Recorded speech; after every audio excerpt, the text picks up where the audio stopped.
Magandang araw mga ka-i-vlog. Ngayong araw ay mayroon naman tayong ayusin na isang Bluetooth speaker. So ito nilagay ko sa ilalim. So nakaraang ano pa to?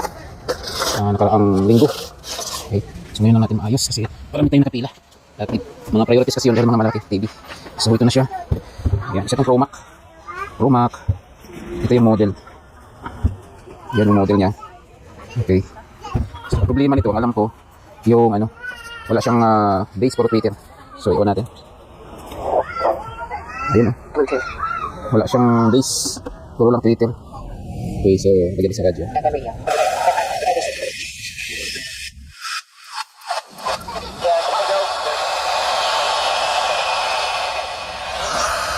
So wala siyang base. Puro Twitter.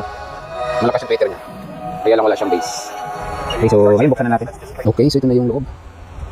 So dito, ito yung power supply. Ito naman yung power amp. Ayan. Power amp, tapos dito na rin yung main IC. So baklasin natin yan para matroubleshoot natin. Okay. So ito na siya. Yan. Ito yung mga connection niya. Yan. Okay. So tanggalin natin lahat ng naka-connect dito na wire. Okay. Ang kunin natin ito, board lang. Itong board. Yan.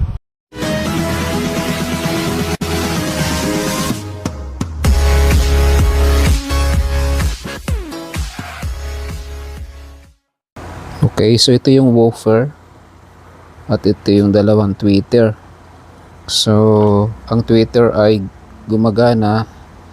Ang hindi lang gumana is woofer. So, itesting muna natin yung resistance ng woofer natin kung mayroon ba. So, set lang natin sa ohms. Yan, sa ohms na yan. Okay. At check na natin.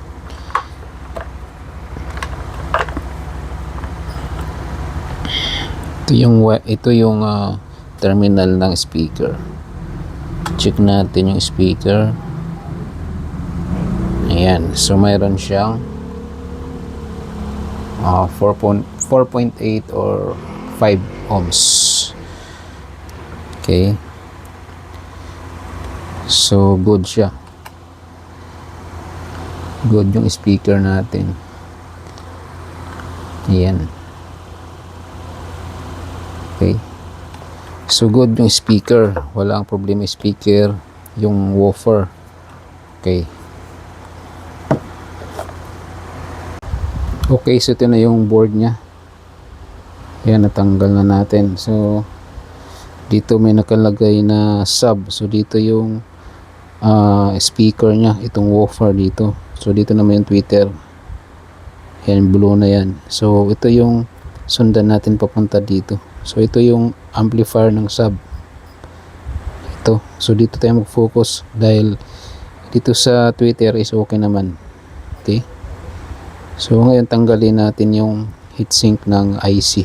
So ang IC na to ay isang DC-DC isang class D amp. So tanggalin natin yung heatsink. Okay. So ito siya. Sana yun? Ayan, yan. Sub na yan. So ito. Tapos ito yung IC. Ito yung lines niya yun. Ito na yung paa ng IC. Ito. So tanggalin muna natin tong heatsink. Okay. So ngayon, natanggal na natin yung heatsink. At para maka-measure tayo or maka-check tayo ng voltahe is kailangan natin yung battery. So ito na yung battery nya. Okay. So after ng battery, kailangan natin yung control panel para ma-power on natin. Kasi ito na yung system board. Yung power on is nakadepende dun sa button ng control panel. So kailangan natin i-connect muna natin dito lahat para mag-power on bago tayo magsukat ng voltahe dito. Okay? So sa nakikita natin, wala naman tayong nakitang sunog or nag-ibang kulay ng pyesa. Okay? So hindi siya nakikita sa physical appearance. Yung problema, ang sunod natin gawin is voltage measurement. Okay? Kung may pumasok ba. Okay, so kunin muna natin yung yung casing or yung control pan. So ito na siya. Ayan. So ito yung control panel, naka-sealed kasi yan. Kaya kasama pa rin to. Okay, so dito lang natin ilagay. Ayan. At i-connect muna natin ito. So i-connect natin to kasi ito yung importante. Saan ba ito nakakonect dito? Ayan. At saka ito sa okay. Tsaka ito.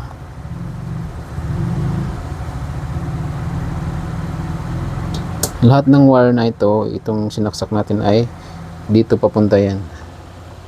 Sa control panel dito. Yan, control panel. Then, tsaka na natin i-saksak yung battery. Yan. Okay. So, focus tayo dito sa may IC natin. Yan. Okay, so hindi tayo mag-suspect na may problema yung IC kasi walang nabago na kulay or wala ka makitang sunog. So, malinis na malinis. So, ngayon subukan nating i-turn on. Ito yung power.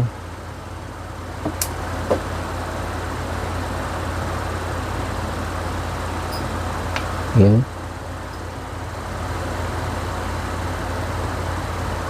Okay.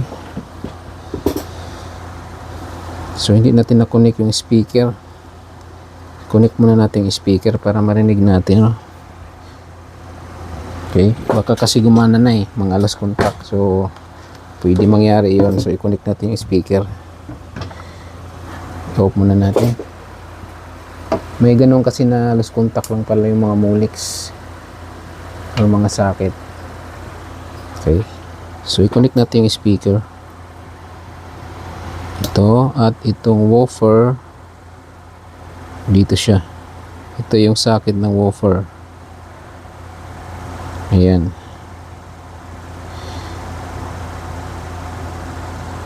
Okay.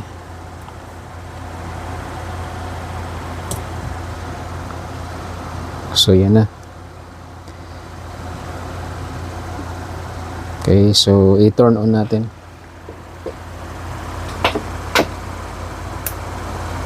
Ito pala sa taas. Ayan, narinig nyo? Bluetooth. So, ito lang yung tumutunog, ito wala. Okay. So, patayin natin. Pansinin nyo yung cone ng woofer. Kung gagalaw ba siya. Kung gagalaw siya, ibig sabihin tumunog. Pag hindi, walang tunog yan. Yan. So, wala, no? Walang gumalaw. Ibig sabihin, wala talagang tunog. Ayun, wala. Bluetooth. Okay, so nag-power on na. At kapain natin yung IC. Walang init. Wala lahat. Then, sigurado tayo na yung supply is umikot na siya dito sa board na ito. Ang focus lang natin yung supply na pumasok dito sa may IC. So, hindi na natin sukatan dito yung mga regulator, hindi na. Dito, wala na yan kasi tumunog na nga itong tweeter eh. So, dito na tayo mag-focus para maliit lang yung i-test natin. Hindi na tayo mawala. So, dito tayo nakafocus sa IC. Itong IC na ito. Per pin tayo. Itong mga pin niya, yan ang susukatin natin. Okay. So, ngayon mag-open muna tayo ng diagram para mayroon tayong reference. So, di tayo mag-check kung wala tayong diagram. Importante yung diagram. Okay. So, open natin yung diagram. So, ito, nire-ready ko na to para hindi na tayo mag-search. So, ito yung number niya, no? ED5207. Ayan. Okay? Yan o. So, yan yung ano niya. Yan yung data sheet. Okay? So, ngayon, dito sa diagram na yan, makita natin dito, input. Mga input siya. At may gain.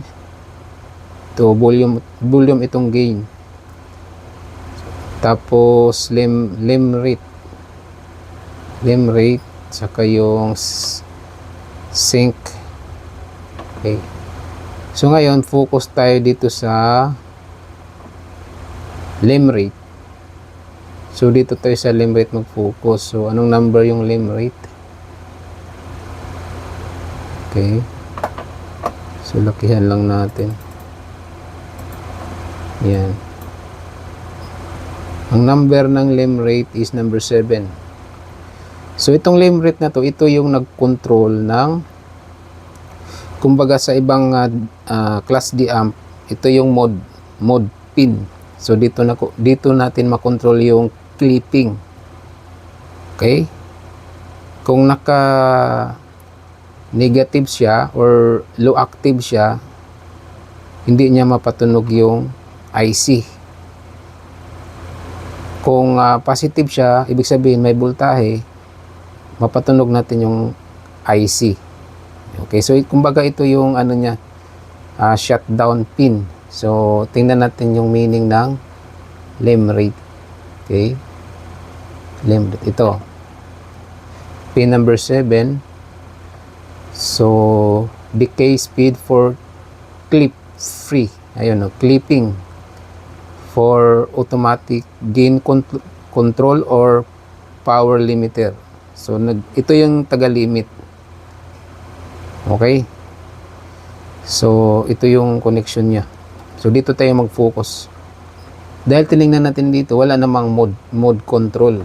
So laging tatandaan pag mga class D amp kung hindi tumunog, diretso kayo kung anong pin yung nag-control ng clipping nya. Okay, yung nagsiswitch na mamatay siya or mabuhay siya, dun tayo mag-focus para hindi tayo mawala. Okay, so ito kasi given na yung mga itong mga GVDD supply, given na yan kasi may narinig tayo sa Twitter. So hindi na tayo problema yan. Ang focus lang natin is yung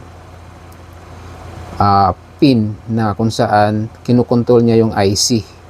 So dito na tayo mag-focus, clipping. Okay, so pin number 7. Okay, so dito tayo sa pin number 7.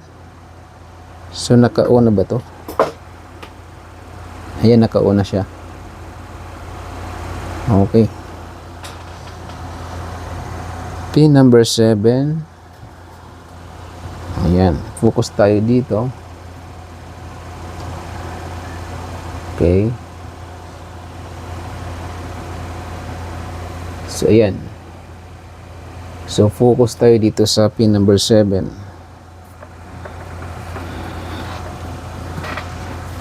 So para hindi tayo mahirapan, iset na natin yung tester natin at itusok natin yung itim dito sa negative ng battery para isa lang yung igalaw-galaw natin. So negative din to, itong itim. Okay, so ngayon dito tayo magtingin sa microscope. Ayan, so pin number 7, no? 1, sana. Okay, so 1, 2, 3, 4, 5, 6, 7. Okay,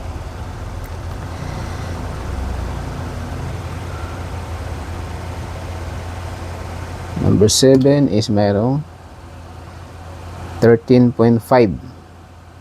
Yung 13.5 niyan is mababa. Mababa yan kasi ang supply mo is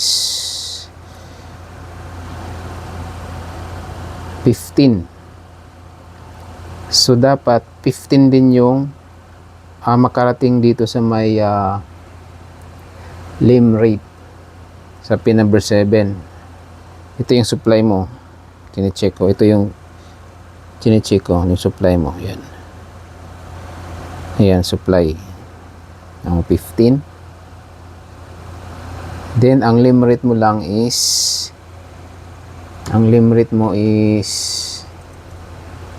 wala, sukatan dito ng LED. 5, 6, dito. Ayan. Ang lim rate mo lang is 13.5. So, kulang.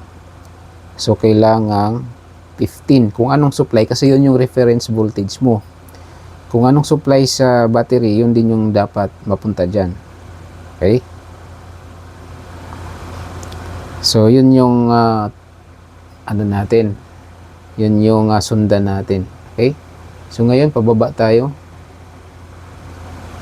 So, tingnan natin kung saan papunta yung 7, pin number 7. Okay, so, dito. So, mayroon sa likod yung linya. Okay? So, malamang dito yan. So, ngayon, para masigurado natin kung saan papunta to, mag-continuity tayo kung saan papunta. Okay?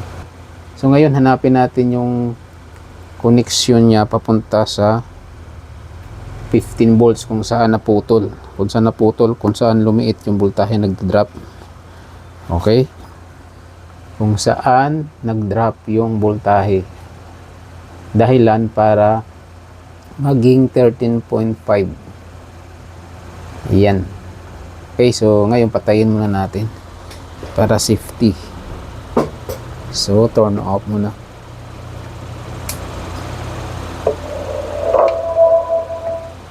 Okay. So, ngayon ang hanapin natin is yung connection niya from pin 7 kung saan papunta. So, babaguhin natin yung tester natin. Ayan, nilagay natin sa diode mode. Okay. Tapos, dito natin itusok. Ayan. Dito natin iabang 1, 2, 3, 4, 5, 6, 7 dito. Tapos dito. So, kiskisin natin ito para mayroon tayong test point. Kiskis dito.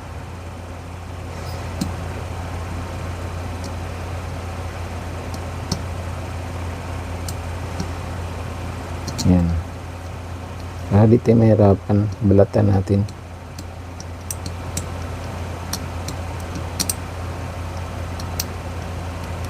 Yan. Tapos yung kalapit niya na ganito din, ito parang hindi ata ito, pero subukan din natin. Sige, magkalapit-lapit lang yan eh. Tapos ito, ayan.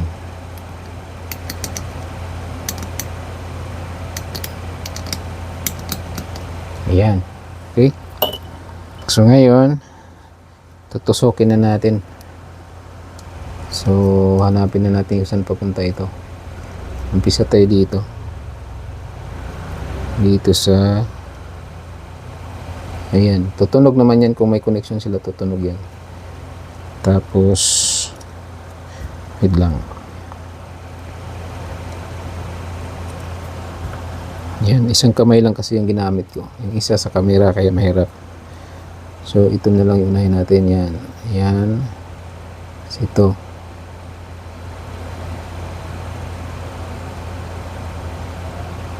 Okay. So, wala.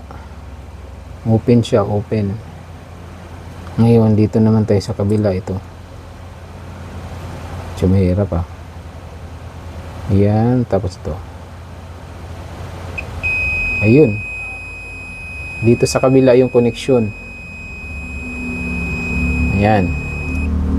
So, ito na yung kakonek niya. Ito. Okay. So, i-on natin ulit at sukatan natin yung voltahe dito. Dumaan siya ng resistor. Yan o, resistor. Papunta dito. Ayan. Tapos, galing dito. Papunta na naman dun. Okay. So, i-on natin ulit. Okay.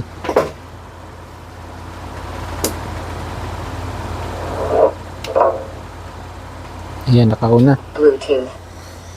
At ilipat natin ulit sa DC mode. At itusok natin dito.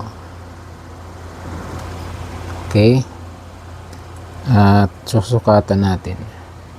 Balik sa microscope. So, dito yan. Ayan. 13.5. Then, pagtawid ng resistor, 15.4. Okay, so isa lang yung tinawiran niya na resistor. Ayan. 13.5 pagdating dito, 15.4. Okay. So, tingnan natin tong ano. Ito, nakikita naman natin, no. Ang kailangan dito is 15.4 kung anong voltahe sa main or sa battery. Ganun din mapunta sa 7, pin 7. Then mayroon siyang dinaanan ng resistor. Okay? So napaka-obvious na itong resistor na to ay parang fusible resistor lang. Kasi equal siya dapat eh. Kung anong voltahe sa input ng resistor, ganun din sa output. So ngayon kung gagamit ng high resistance dito, malaki talaga yung dropping ng voltahe. 'Di ba? So since na equal yung voltahe sa battery na mapunta dito sa pin number 7 ng class D amp, automatic ang nakalagay dito is fusible resistor. Dapat mga 10 ohms or kahit 100 ohms lang dapat. So sukatan natin ito kung ohms lang ba ito or umabot siya ng kilo ohms. Okay, so malaman natin ngayon. Okay, so sukatan muna natin. So patayin, turn off ulit natin.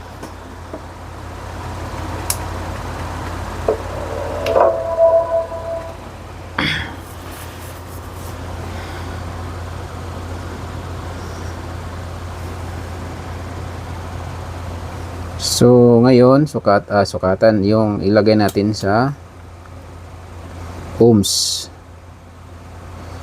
at magsukat na tayo sa resistor. Balik tayo sa resistor at sukatan natin. Yan.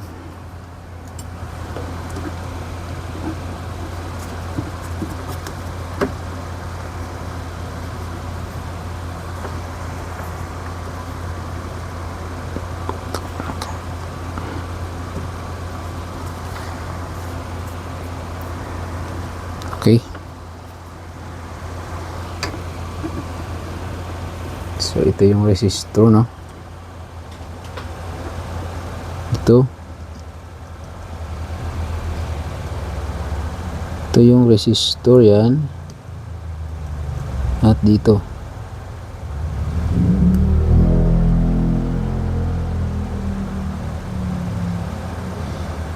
Okay. Ulit. Yan. Ang reading niya is 0.9 mega ohms. So halos nag-open na siya. Okay. So ito yung dahilan. Tanggalin natin ito at palitan natin ng 100 below na resistor. Okay, hindi kaya i-jumper, pero hindi natin i-jumper. Mga 100 below lang siya, basta ohms lang yung measure value. Okay, so tanggalin natin ito kasi parang open na siya. Ito open, yan, at palitan natin ng below 100 ohms. Okay, so tanggalin na natin lang. Tanggalin ko muna yung battery for safety purposes. Yan. Okay, so ngayon kita ko sa inyo yung microscope natin. At tanggalin na natin. Ito siya.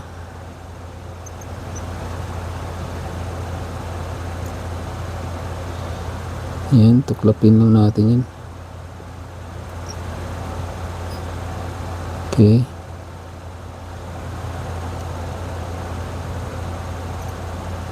Yan. So, tanggal na.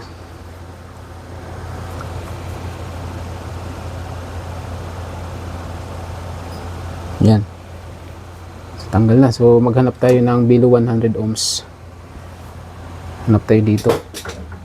Meron tayong marami tayong TV board. So, marami dito. Maghanap tayo. Okay. Okay, so ito na yung TV board. Ayan. May nahanap ako dito na 33 ohms. Pwede na to. 33 ohms to.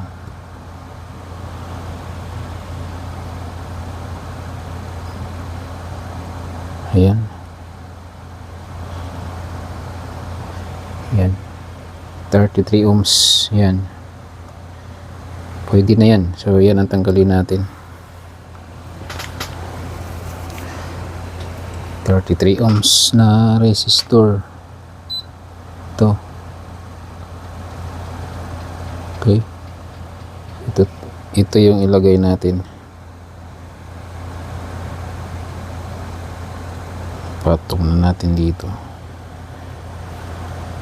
Ayan. Okay, so 33 ohms yung kinuha natin dito sa TV. Sa TV board.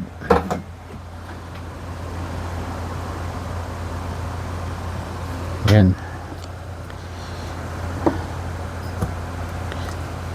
Okay, sana yun.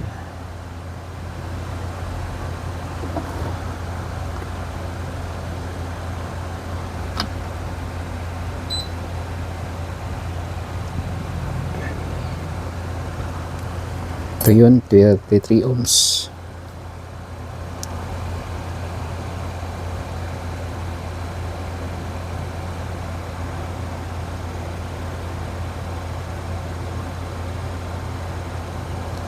So, ito siya. Yan, lagyan natin dito.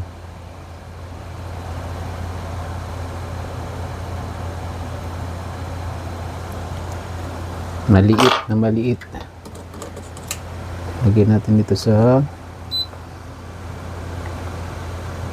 ano niya, connection niya.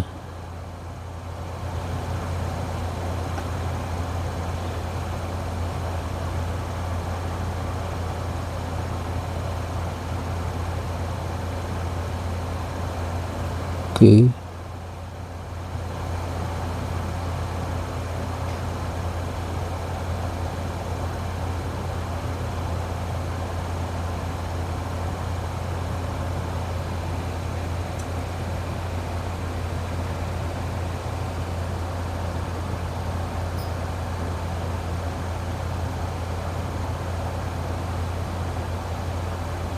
Okay, medyo mahirap. So, nilagay ko muna, no? Ito siya. Yan. So, linisan lang natin para mawala yung mga flux. Okay. Linisan lang natin.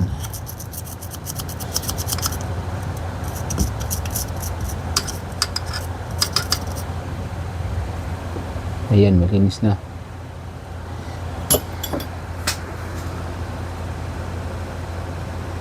Okay, so ito yung nilagay natin. Ayan. Okay.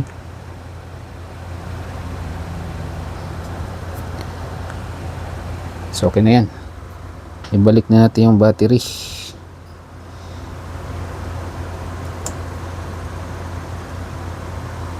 Okay, so iuna natin.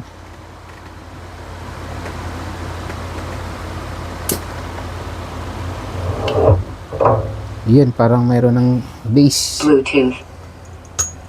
Parang mayroon ng bass ang narinig ko. Ayan. Subukan kong i-turn off. Tingnan nyo kung gumagalaw na ba yung bass.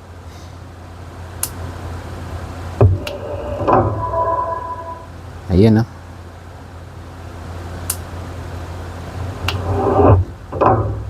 gumagalaw na. So mayroon ng bass. Bluetooth. So i-confirm natin yung voltahe dito. Dito sa may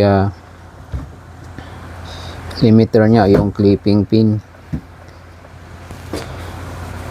So i-set up ko lang yung tester natin para makita nyo rin ang pumasok na voltahe dito sa pin number 7.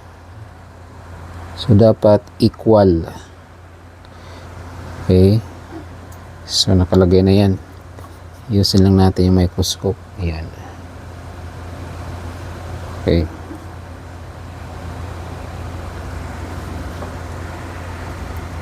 so diretso tayo sa pin number 7.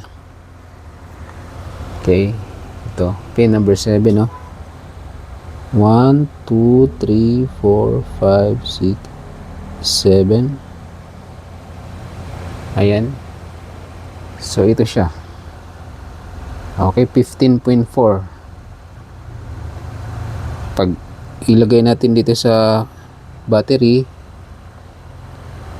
yan, 15.4, di ba? So dapat equal.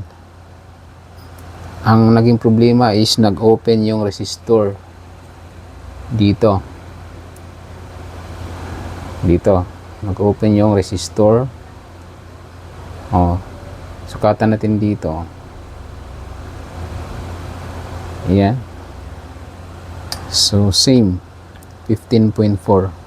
Okay, so i-set up muna natin. Ibalik muna natin yung heatsink lahat na tinanggal natin dito bago tayo mag final testing. Okay, so ito na yung natin, Bluetooth speaker. At i-turn on ko na at dito ko i-focus yung camera para makita dyan na gumagalaw na yung woofer. Okay, i-on ko na. Ayan, so nakita nyo gumagalaw siya. So okay na yung natin, okay na yung speaker. Yun lang yung ginawa natin. So kailangan talaga na isa-isa yung pyesa na kapaligid dun sa may class D amp. At kung nakatulong naman yung video ko, huwag kalimutan mag-subscribe at pindutin ang notification bell para ma-update kayo sa mga susunod nating mga video tips. So maraming salamat at mabuhay tayong lahat.